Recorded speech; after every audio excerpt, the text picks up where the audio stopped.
Hey everyone, it's Mike Andes here, and today I'm going to talk about the macroeconomic picture, where our economy is at, and how it's going to affect you and your small business. If you don't know who I am, I'm Mike Andes. I'm the founder of Augusta Lawn Care. We have over 90 locations around North America, but today I want to talk about what's happening in the stock market, what's happening in the real estate market, why is that happening, and more importantly, the opportunity that's coming up for small businesses. Now, last couple of weeks have been brutal for small businesses. If you look at the jobs report that just came out, it basically said that small businesses are losing employees right now, and big businesses are just hiring like crazy.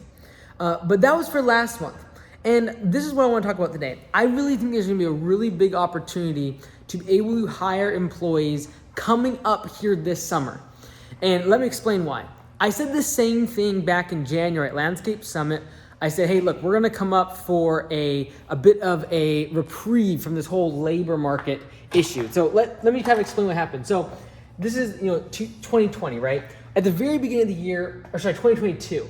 And at the beginning of the year, we had Omicron, right? Omicron virus came out, and a lot of people kind of went back down into lockdown in a lot of markets. And so what happened is we had a whole bunch of layoffs. Layoffs were really high, and so all of a sudden we had this opportunity in like February and March to be able to hire is a really good opportunity to hire people, because all of a sudden we could actually find employees. And that was caused from a month or two prior having that whole bunch of layoffs from Omicron.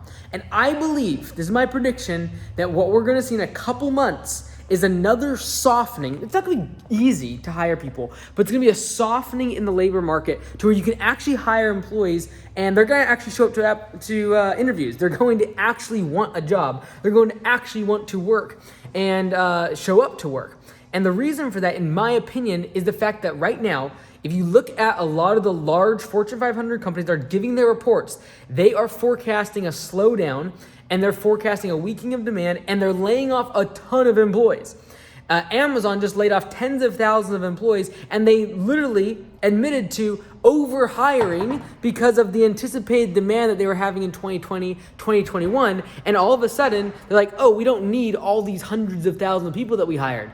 And so they're just laying them off. Netflix laid off hundreds of thousands of people. Lots of these large, massive companies are laying people off. And we're going to see, I truly believe, in the months of June, July, or August, somewhere in that period of time, we're going to have another 6 to 8 week window to be able to hire employees. So what should you be doing right now? Because right now, if you're watching this at the very beginning or middle of May 2022, it's extremely hard to hire employees.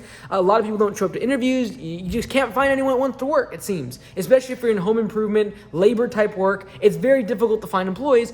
And again, the reason I talked with our franchisees last week about this, the reason for this is because the average person, the average household in the United States, their net worth is 140% greater now than it was in 2019, so before the pandemic. The reason for that is because all the stimulus, people got free rent, they didn't have to pay for their student loans, a whole bunch of stuff that went into that. But at the end of the day, if an employee feels like they're 140% richer, 140% wealthier, they're not going to feel the need to have to work hard or go get a job. They're not going to feel that burning desire they got to go get employed. They don't feel like they need to. Well, that's going to go away, because into 140%, well, if their net worth prior to the pandemic was $3,000, literally that means it needs to go up to $8,000 in order to be able for them to have a 140% increase in their net worth.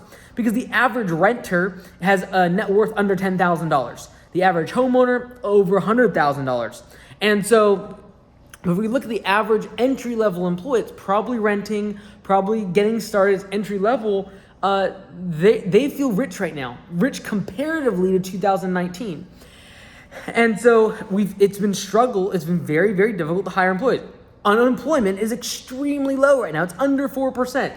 Well, that's gonna change in my opinion. These massive companies that have overhired and are now laying off, that are seeing a weakening of demand, that their stock price in the past 2 to 3 months has been cut in half or more. The NASDAQ is in bear market. The S&P 500 is right next to it. The Dow has been trimmed massively in the past couple months. These companies, they trade on their stock price, and they make hiring decisions based upon their stock price. And when that's hurt, and it has been massively cut at these massive companies, they're gonna start cutting employees, and those employees can be picked up by small business owners. Now, net, It's gonna be horrible for small business owners. A weakening of demand is going to hit small business owners like never before. It's gonna be absolutely cataclysmic. But for the owners, the business owners, and the companies that can hold on to their employees, that can make sure that they are efficient enough to weather this storm of a recession that we're going to go into, and whether or not the news or politicians want to admit it, we're probably in a recession right now.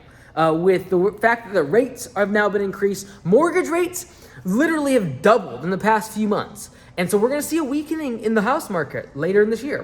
That's going to happen. What we've seen in the stock market over the past 2 to 3 months is going to happen in the real estate market. That's going to affect every single small business owner. Every single person that does home improvement. When your clients start to see the value of their property go down 20, 30%, that's going to change their mind about whether or not that they're going to do project-based work or use that extra home equity line of credit on a massive project on their property. It's going to affect all of us. But the companies that will win are the ones that are going to be able to keep recurring revenue throughout those months. It's going to be the employers that are able to hire these employees that are currently going to be laid off from these massive corporations that have been hogging all of the labor. And you can tell in the job report, I'm not making up that they're hogging the employees. Look at the job report. 400,000+ jobs added last year to companies that had more than 1,000 employees. While at the same time, small businesses with less than 20 employees had a negative print of almost 100,000 employees lost jobs last month. So what's going to happen, in my opinion? We're going to see a shift. We're going to see the ability for us to be able to hire people, because for most small businesses that have 5, 10, 15 employees, the biggest limiting factor to our growth right now is finding labor. It is finding employees that want to work. And I truly believe that as we go into a recessionary time with inflation going up, not only is it going to pinch the working class, unfortunately, in their net worth, and they're going to feel that need to go get a job. We're also seeing right now these massive job layoffs from big companies. Carvana just laid off thousands of employees the other day. Well, they weren't just a year ago because their stock was 90% higher than it is today. Sorry, not 90%. It was almost 10x higher than it is today. So 1,000% greater. So these companies that have been inflated, their stock price, they're getting whacked right now. They're laying off a lot of people. We're going to have an opportunity to hire employees. But at that same time, we're going to have a weaker economy as we head into the summer and in the fall. And it's going to be crazy times. So it's the same story. Systems, treating employees well, and making sure you have a good culture, and making sure you can pay a competitive wage using pay for performance. These are all things that are going to allow you to weather the storm and get on the other side and take market share from your competition. And you'll get on the other side of this while 80% of the market goes out of business. You'll pick up their employees and their customers for pennies on the dollar. I hope that was helpful. Check out MikeAndes.com for more information, and we'll see you tomorrow.